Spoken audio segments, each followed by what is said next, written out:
Hello, dear people. Today I would like to tell you a fairy tale, a true-to-life fairy tale called Enchanting Venice and its Russian province. The story begins. Welcome to the Deep Dive. Today we're following a story that, honestly, it sounds like pure myth, but it acts as this incredibly detailed blueprint for industrial history. It really does. We're talking about a profound, century-spanning connection between two places that you just wouldn't put together. Geographically, they couldn't be farther apart. Right, you have 17th century Venice, the global heart of luxury, of water mastery, and then a single, landlocked, hard-working provincial town deep inside Russia, hundreds of miles from any sea. It's the most improbable pairing. But our sources, they lay out this history through a remarkable lens. So our mission today is to quickly but really thoroughly unpack this link. And we're not just looking at, dry historical documents. No, not at all. We're following a guiding, almost metaphorical narrative, the journey of a noble angel that explains the deep technological and artistic transfer from the Venetian lagoon straight into the Russian taiga. Okay, let's unpack this mythical framework then. Because the sources are very specific about our guide. We're following an Edler Engel, a noble angel, who identifies as a flying lion. And this isn't just like a decorative detail. The lion's mission, which is driven by this intense, almost instinctive love for humanity, is the very vehicle for moving this priceless technical knowledge from south to north. Precisely. We're using this narrative as the framework to analyze verifiable history. The angel's journey acts as the perfect focus spotlight on how, and more importantly, why this knowledge, from canal engineering to the alchemy of glass, made its way into the industrial heart of this one specific Russian province. So we have to start at the very beginning of this origin story. The angel, according to our notes, was born around 300 BC and immediately took the form of this winged lion. What's fascinating to me is the choice it makes right away. Yes, the choice. Yeah. While other spiritual entities supposedly sought, solitude and observation in paradise, this particular entity felt an overwhelming, deep-seated need to remain on Earth. Why, though? Compassion. It was driven by a desire to be a comforter, a companion to mortals, not just some distant observer of their struggles. And what immediately captivated this newly grounded spirit, it was the courage and the sheer ingenuity of the Venetian people. I mean, if you think about the early inhabitants of the lagoon, they were trying to build a civilization on marshland, on scattered mudflats. The sources paint such a vivid picture of this first impression. The angel saw people driving countless oak piles into soft, yielding ground, building boats, and establishing a refuge between the unpredictable sea and the static marsh. This wasn't building on rock. Not at all. This was forcing nature to comply through sheer, persistent genius. That vulnerability combined with their stubborn persistence, that's what profoundly impressed the angel. But wait, the timeline here is interesting. The angel was supposedly born in 300 BC, but didn't help found Venice until 421 AC. What was it doing for those, 700 years? That's where the detail is so rich. The sources suggest a period of deep observation, of learning. The angel spent those centuries studying human engineering, and it recognized that the Venetians' chosen location, a refuge against the chaos of invasion, was maybe the most complex engineering challenge humanity had ever attempted. So the decision to help wasn't instant. No, it was a gradual, a burning resolution. And that resolve finally crystallized into action. The critical moment, noted right here in our material, was the angel's unseen assistance in the founding of the city of Venice in 421 AC, specifically on the day of the Annunciation of Mary. And this assistance was recognized, even if they couldn't see the angel, the Venetians. They felt the guidance, they acknowledged this protective spirit, and officially adopted the flying lion as their angel and protector. And that recognition became the iconic symbol of the city itself. The global recognition point. Exactly. Since 1172, the flying lion has stood majestically on the column in the Piazzetta, gazing out over the water.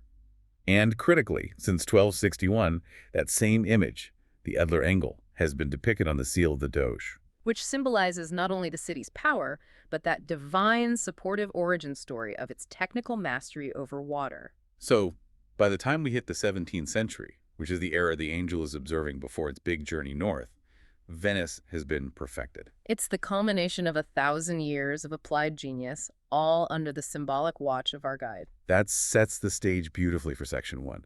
Venice as this undisputed global powerhouse of craft and ingenuity.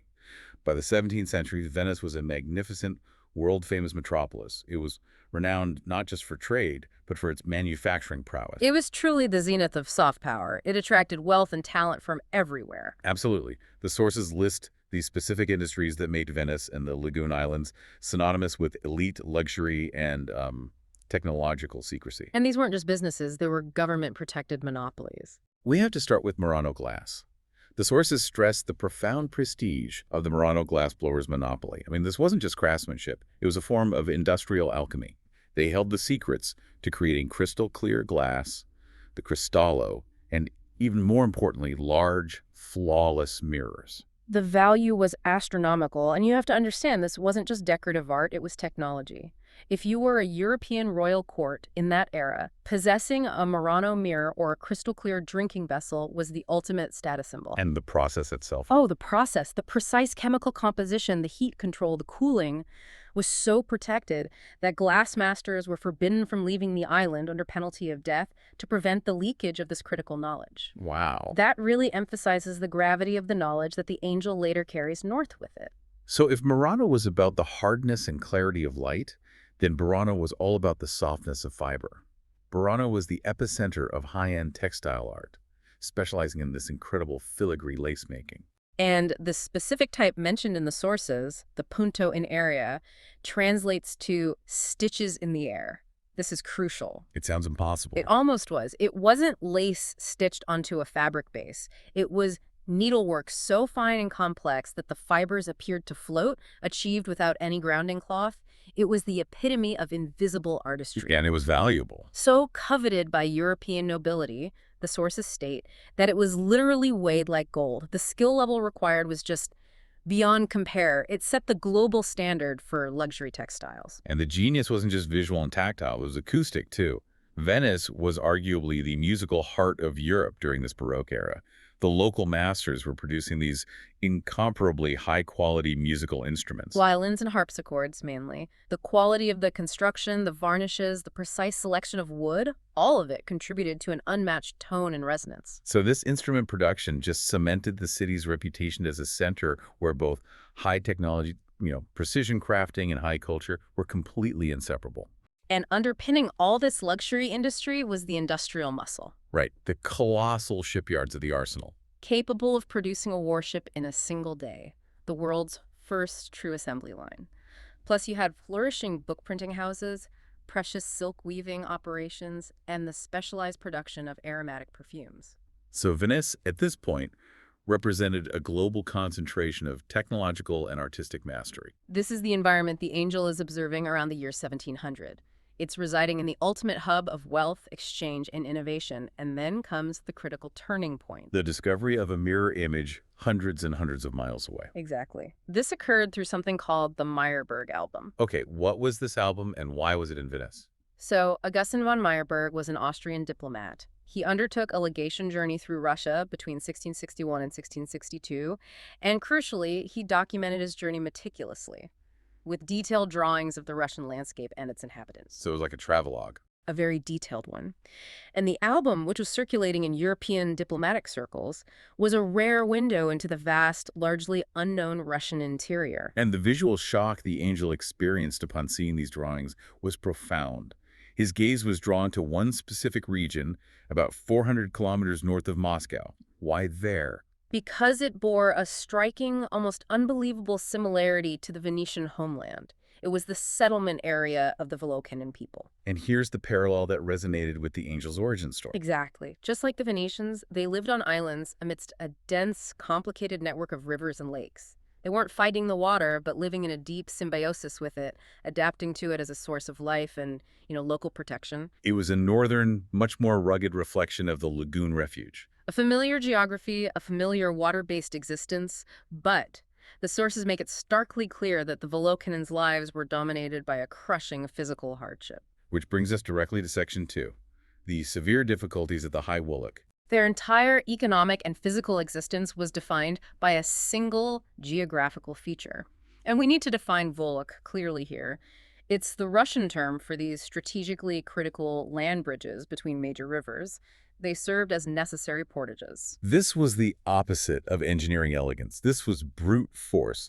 This was where ships, fully laden with goods, often massive barges, had to be hauled laboriously, meter by agonizing, meter over dry ground by pure physical human force. It was the muscle of the entire northern shipping network, and it was brutal, brutal work. Our sources emphasize that this suffering was most acute at the Hovuk, or Vershny Volok, the upper portage located right at the upper reaches of the Great Volga River. And the Meyerberg album captured this physical strain perfectly, making the suffering palpable. You could see it in the drawings. The Volokans were trapped in this geographical bottleneck that demanded ceaseless, exhausting labor. It's the ultimate contrast, isn't it? In Venice, the angels saw genius engineering conquering the water, turning it into a source of wealth and art and luxury. And at the High Volok, he saw pure, agonizing manual struggle against the very same element, water, separated only by a few hundred meters of mud and rocks. Exactly. And this contrast moved the angel profoundly. Here was a community, surrounded by water just like the Venetians, but without the engineering knowledge to master it. So, driven by compassion, the angel resolved to leave Venice, carrying the cumulative knowledge of ramming oak piles, of building sluices, of regulating water levels, the exact mastery needed to alleviate the harsh fate of the Volokanen. So the flying lion, the Edler Engel, leaves the golden line of the Adriatic and flies north. He lands in Russia around 1702, and he immediately encounters the only man in Russia capable of executing his vision. Tsar Peter I, Peter the Great. This meeting was destiny. The Tsar was a force of nature, obsessed with westernizing Russia and undertaking these projects of colossal scale. Peter the Great's ambition perfectly aligned with the angel's mission of technological transfer. Peter the Great was twofold, really. He wanted to found this magnificent new European capital, St. Petersburg, on the Baltic Sea. But that city would starve without a supply route. Right. So simultaneously, he dreamt of creating a colossal, unified waterway, connecting the Baltic Sea all the way down to the distant Caspian Sea. And the High Volok was the linchpin of this entire dream. To supply St. Petersburg and to open up this strategic trade route, they had to solve that portage bottleneck. So the angel recognized that his Venetian knowledge wasn't just a nice-to-have. It was a matter of national security and economic survival for the Tsar's grand plan. The construction of the Wishnawolosk water system. The goal was clear. And the agonizing manual portage, Volok, and replace it with engineered canals and functional sluices. But simply digging a ditch wasn't going to be enough. No, it required that precise knowledge of stabilizing canals in soft ground and regulating water levels, which Venice had perfected over centuries. This brings us to Section 3, where the history of engineering in Russia just fundamentally changed. And initially, the Tsar relied on outside experts, which turned out to be a critical, expensive failure. It did. Peter I, so impressed by what he saw in the Netherlands, first entrusted the construction of Russia's initial artificial canals to Dutch engineers. And their plan sounded sensible on paper. Simply connect the Zana and Torza rivers and dam them to raise the water level. But the execution was catastrophic. It was driven by a total lack of understanding of the local geography and the nature of these inland rivers. They connected the rivers, and they left. And the moment they received their hefty fee and returned to Holland, the system failed completely. The sources describe multiple issues. The rivers were too shallow. The Zana arbitrarily changed its course. The canal ran bone dry, and all shipping just ceased. The colossal investment was ruined. That failure really highlights the difference between basic hydrostatics and complex site-specific water management, doesn't it? It does. The Dutch were masters of polderlands and sea-level canals, but not of managing erratic, low-flow river systems on marshy inland ground. The political and financial stakes were enormous. This failure jeopardized the supply of the newly founded St. Petersburg. So the Tsar, facing this crisis, was probably willing to listen to a more radical solution. A more localized one, for sure. And that's where the unlikely hero emerges. Mikhail Serdyukov, a former serf recognized by Peter Asa for his commercial acumen, who then stepped forward with this almost unbelievable confidence, claiming he could repair the complex system the professional foreign engineers had failed to build. Serdyukov was the vessel for the angel's guidance. The sources imply that Sir Jucau's subsequent brilliant design was informed by centuries of Venetian necessity. The key was adapting Venetian principles' mastery over soft ground and precise water regulation to the Russian interior. And that specific Venetian knowledge included the process of ramming massive oak piles deep into the soft, yielding ground to create a stable foundation for the canals and sluices. The exact technique used to stabilize the Rialto Islands 1,000 years earlier. So Sir Jucau's solution wasn't just practical, it was conceptually brilliant. His plan was complex and had two revolutionary components for Russia. First, recognizing the chronic water shortage in the summer, he didn't just rely on the existing rivers. He dug a huge artificial lake, the first major Russian reservoir, specifically designed to store water resources during high flow for later use. That's thinking ahead. It created a reliable water buffer, ensuring the system wouldn't just run dry during crucial shipping months. And the second component was the precision management of that stored water. He built a highly complex system of sluices, Schlussen, or locks and weirs, or Beischlatten release canals. The weirs were critical. They weren't just simple dams. They were precision instruments designed to regulate the water pressure and level within the system. So when water was released from the reservoir, it was controlled and consistent. Exactly, preventing the catastrophic changes in river course that ruined the Dutch system. So it was the application of high-precision hydraulics. The water wasn't just being contained, it was being managed like a precious resource, measured and metered out exactly as needed. And Sir Jucau paired this technical genius with logistical genius. He organized all the shipping into 3 major annual convoys, or karawanen. And this was the secret to the system's longevity. It was. In the necessary, planned pauses between these massive shipping events, the canals were methodically and slowly refilled from the artificial lake. This ensured that every single convoy had consistent, optimal depth for transport. The success was overwhelming and immediate. The Vyshnevolsk water system became, basically overnight, the absolutely vital artery of the growing empire. It transformed the region from a struggling portage bottleneck into the main supply route for the rapidly expanding new capital, St. Petersburg. And the scale of this success is documented through the statistics. It is. Between 1722, when the system was fully operational, and 1860, our sources record that an astonishing 4,000 to 5,000 ships passed through this engineered system annually. Wow.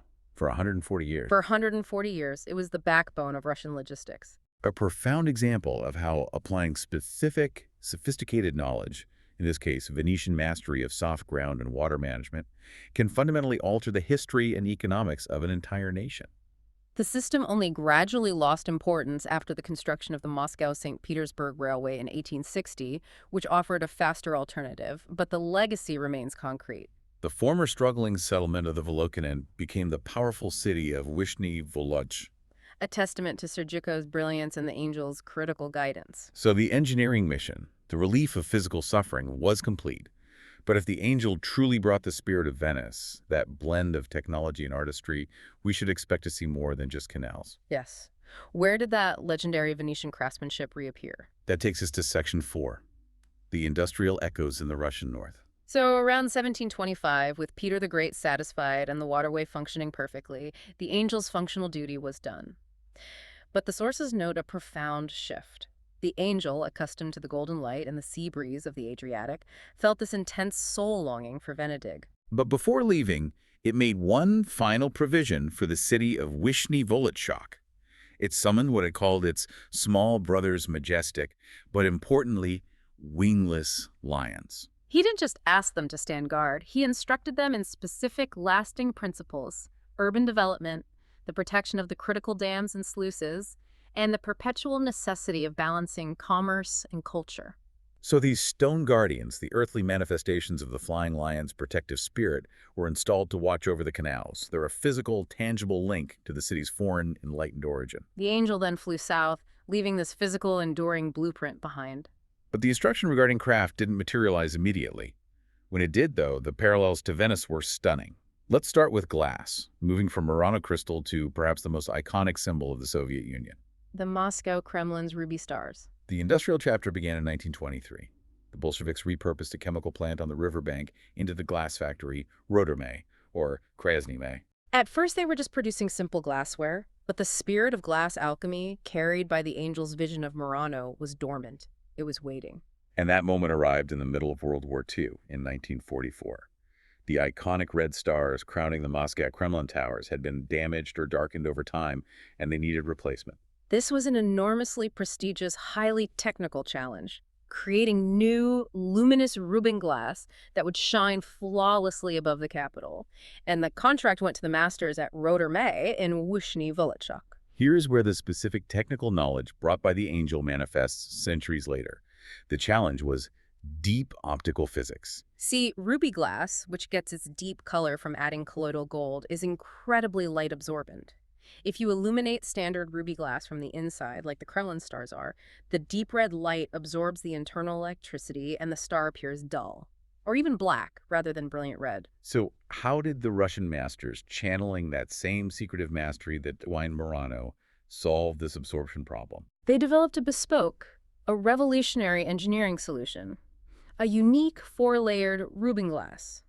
This was a complex laminate. Okay, break that down for us. It combined an inner layer of crystal for light transmission, a layer of milk glass for optimum internal diffusion and backlighting, and then the actual ruby glass layer for external color depth and protection. So this layering provided the necessary color depth to appear deep red in daylight. Right. While the milk glass layer ensured that the internal electric lights were diffused and bounced evenly back through the ruby layer, which prevented that dark, dull appearance. These new Kremlin stars, crafted in Wyshny Volochyok using a glass alchemy worthy of any Venetian master, were installed in 1946.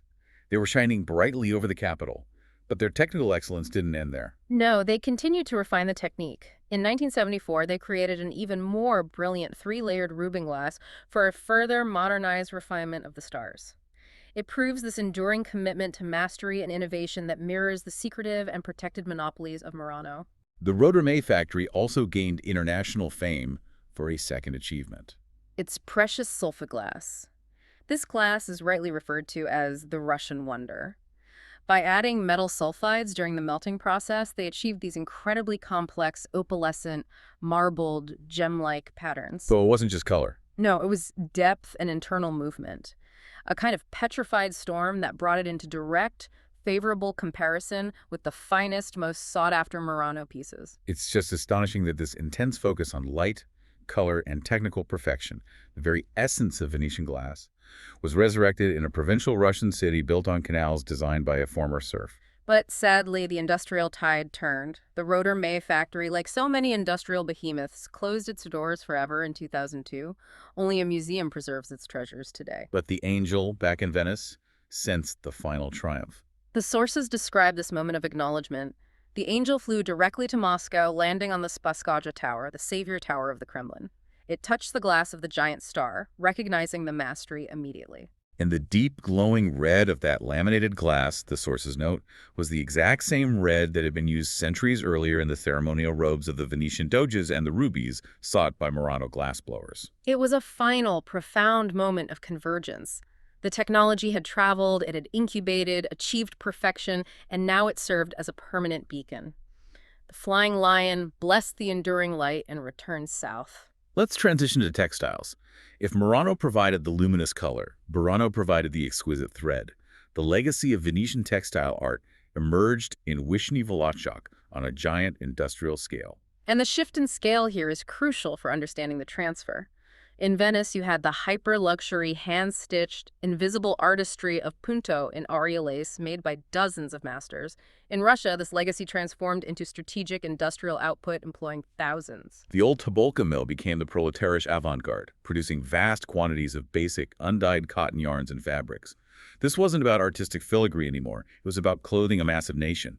And the former Ermico manufactory transformed into the Pariser Commune, specializing in modern technical fabrics like triacetate and viscose knitwear. After a massive modernization in 1952, this factory supplied knitwear to over 100 sewing companies across the entire USSR. Imagine the logistical genius required to coordinate that level of production. It's a massive-scale reflection of Venice's early economic dominance in trade goods. The cotton combine, which originated from a simple paper spinning mill, peaked at employing 4,000 people. This was the pulsating heart of the city's economy. The sheer scope of this production stands in stark contrast to the small, exclusive workshops of Burano, yet the foundational principle, the mastery of fiber, is the same. But the inevitable decline followed the industrial arc of the post-Soviet era. The proletarish avant-garde closed in 2002, the cotton combine drastically shrank, and the Paris Commune filed for bankruptcy in 2016. Our sources use a powerful image here. The empty factory halls along the canals of Vyshny Volchok look like stranded ships. A powerful, melancholic image of industrial decay mirroring the ancient maritime fortunes of Venice itself. This industrial rise and fall is perhaps most tragically captured in the final craft legacy, music. Right. The spirit of the Baroque Venetian instrument workshops, which produced some of the world's finest violins and harpsichords, arrived in Vyshny Volochyok much later in 1961 when a piano factory opened. And these were the famous pianos branded Torza, named after the very river that Sujuko, guided by the angel's knowledge, had successfully tamed through engineering. So the river that symbolized agonizing manual labor now lent its name to an instrument of high art. It connects the history of the place directly to its cultural output. But their true masterwork was an instrument called the duet. It wasn't merely a piano, it was a brilliant, highly sophisticated construction that combined the string sounds of a traditional piano with the reed voices of an accordion. That fusion is so symbolic. A multi-layered instrument, powerful, yet deeply melancholy, embodying the complex, dual character of the city. The technical precision of the factory floor merging with the mournful spirit of the Russian landscape, and the distant romantic sound of Venice. The sources indeed wax poetic, suggesting that to play a duet was to hear the far-off rustling of the Adriatic waves, combined with the whistling wind sweeping over the Russian taiga. It was a literal sound fusion of the two worlds the angel had attempted to join. And yet it suffered the same fate. After the collapse of the Soviet Union, the music factory was destroyed, the workbenches silenced, and the songs of the Torza pianos faded into the ruins. The sources conclude this section with the angel, now observing from the balustrade of St. Mark's Basilica in Venice, feeling that last, fading note from Vyshny Volochyok swing across the distance. And this prompts a powerful realization. That even if factories close and physical buildings crumble, the beauty of creation, the inherent spirit of Venedig that changed the world remains imperishable, carried through the core of the crystalline glass and the tone of the last duet piano. This enduring spirit transitions us beautifully into our final section, Section 5, the unwritten score. The architectural and artistic connections that survived the industrial decline, suggesting the blueprints were simply transferred from metal and fabric back into thought and stone. Let's start with the fourth, less obvious parallel, the alchemy of light. Just a few kilometers from Volochyok, on the Mestino Lake, lies the academic dacha of the Russian Academy of Arts. It's a sacred place for Russian artistic tradition, founded over 130 years ago. This dacha is where the visual, sensory connection to Venice becomes manifest. Just as Venetian painters for centuries sought to capture that shimmering, flickering light over the lagoon, the most important Russian artists streamed here. They attempted to capture the water landscape's specific, gentle, often melancholic light. A visual quality our sources explicitly liken to the Venetian sfumato. Sfumato. That means smoked or blended. Exactly. It's a technique of allowing colors and tones to blend subtly, eliminating harsh lines and creating an atmospheric haze. This gentle, melancholic light found over the Mestano Lake is the visual equivalent of the artistic soul the angel carried. The artists at the high wall were seeking that same alchemy of light that fueled the Italian Renaissance. And the connection between the great Venetian Renaissance masters and the industrial, technical achievements of Vyshny Volochyok is truly illuminating when you view it through this light. I mean, consider the deep, glowing red of Titian's robes, a red achieved through immense technical skill with pigments. That deep, glowing red is conceptually reborn in the complicated layers of the Rubin glass produced at Roedermeier. It's the mastery of color applied to a new medium. Then you look at the sheer mathematical precision and love for measured detail embodied by the Venetian painter Canaletto. He didn't just paint Venice, he precisely measured and documented the canals and buildings. That meticulous planning is mirrored in Sergico's complex, measured planning of the sluices, the weirs, and the reservoir system. And finally, the dramatic, emotional light and shadow of Tintoretto, often capturing moments of high drama and high contrast, that finds its echo in the profoundly melancholic twilight mood of the Russian river landscapes when the sun dips low over the surrounding forests. The academic dacha, in this context, becomes the transformation point. It's where the hard reality of the sluices and the geometry of the canals are transformed into timeless beauty. The transformation of rough matter pigment, oil, canvas into pure spirit. which mirrors the spirit of creation found in Venetian masters like Giovanni Bellini, who captured the soft, spiritual glow of the Adriatic morning sun. This profound connection leads us to the core philosophical conclusion of the sources: decipher the Doge's palace. The sources suggest that the complete answer to this enduring connection lies not in the ruins of the Russian factories, but in the stone of the Doge's palace in Venice itself. That the architecture is inscribed like a holy secret or metaphorically frozen music. This is where we need to put on our architectural headphones. The sources are suggesting that the delicate rosettes, the triple arch openings, the proud pinnacles, they're not just decoration. The entire structure is a complex system of ciphers, an architectural score waiting to be read. Let's decode this composition carved in marble. Our sources specify the 38 quatrefoils, those geometric patterns with 4 lobes on the facade. These are the rhythmic timekeepers, the takgeber of the stone composition. They're like precisely placed note heads on a marble staff. Exactly, setting the tempo for a future civilization that must learn to grasp this blend of art and precision. Then we have the complex layering of the architectural voices. The heavy, load-bearing, pointed arches of the arcades on the ground floor form the baseline. A deep, stoic foundation, necessarily carrying the immense weight of the structure and the history of the city against the soft, yielding marshland below. And above that, you have the elegant loggias of the first floor with their intricate triple arch openings, the triforion. These represent the melodic middle voice. They're delicate and repetitive, and as light breaks through them, it creates this rhythmic interplay of shadow and clarity, described as a flaring allegro, the dynamic human spirit of the city's life. And reaching dramatically towards the sky are the pinnacles and battlements that crown the roofline. These act as the high registers of an organ, the highest, purest notes, drawing the gaze upward and away from the pragmatic concerns of the earth and water below. And we absolutely cannot forget the pillared capitals. The 36 columns of the lower arcade are the orchestra's soloists.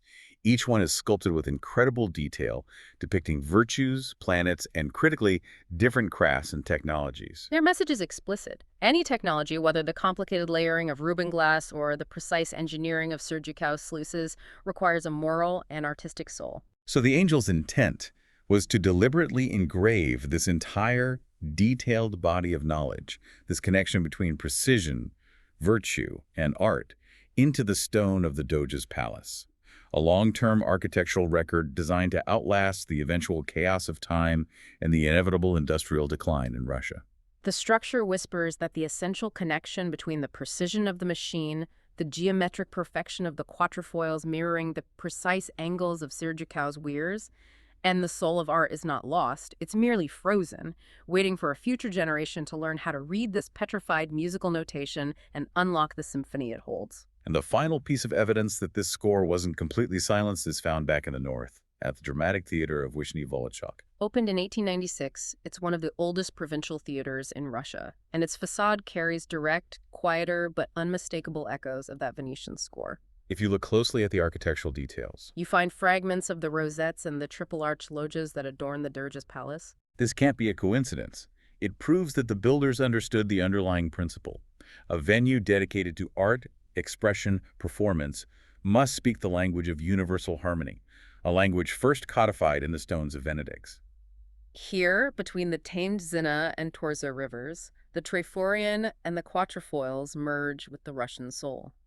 The architectural notes are not silent. They are transformed into living performance and passion, proving that the blueprint for a new world, a blend of engineering mastery and artistic soul, was successfully distributed across continents.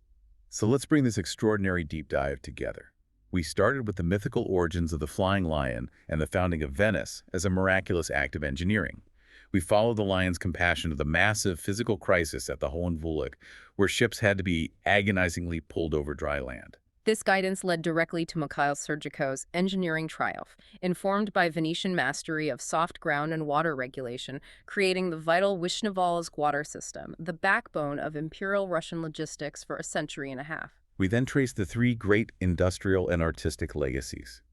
The four-layered Rubin glass of Rodermai that shone on the Kremlin, the industrial textile giants that provided for a massive empire, and the creation and subsequent silence of the melancholic Torz pianos. And finally, we found the enduring connection in the artistic pursuit of light at the academic dacha and the architectural cipher of the Doge's palace, which tells us that the beauty and spirit of creation are truly imperishable, surviving the economic death of the factories. The spirit of Venedig traveled north, transformed the world through engineering, and then imprinted its artistic, technological soul onto the Russian landscape and its industrial achievements, creating, for a glorious era, a true Venice of the North. Not just defined by water, but by mastery. And those beautiful, weathered, wingless lions are still standing guard in Vyshny Volochyok today. They watch over the history of the canals, monuments not just to Sergiko's engineering, but to the mastery of the people who accepted and applied that knowledge. So, the story concludes with the Doge's palace as a petrified musical score. If the ruins of the Russian factories hold the silence of a lost industry, a silence that still rings across the taiga, and the stones of the Doge's palace hold the detailed score of the future. We have to ask ourselves, if the noble angel truly inscribed the blueprint for a balanced, technologically advanced, and artistically fulfilled society into the stone centuries ago, what new materials, what new systems, what instruments must we be building today to finally hear the symphony of a coming time that the angel so carefully scored? В космосе. Он был мальчишкой, когда страна встречала воинов, вернувшихся с войны. А теперь весь мир радостно встречает советского Колумба космоса. В Вышний Волочок Юрий Гагарин приехал в гости к ударникам коммунистического труда. И вот стоят рядом Юрий Гагарин и Валентина Гаганова. Тот, кто прокладывал путь к звездам, и та, кто делает обыкновенное земное дело.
Bye.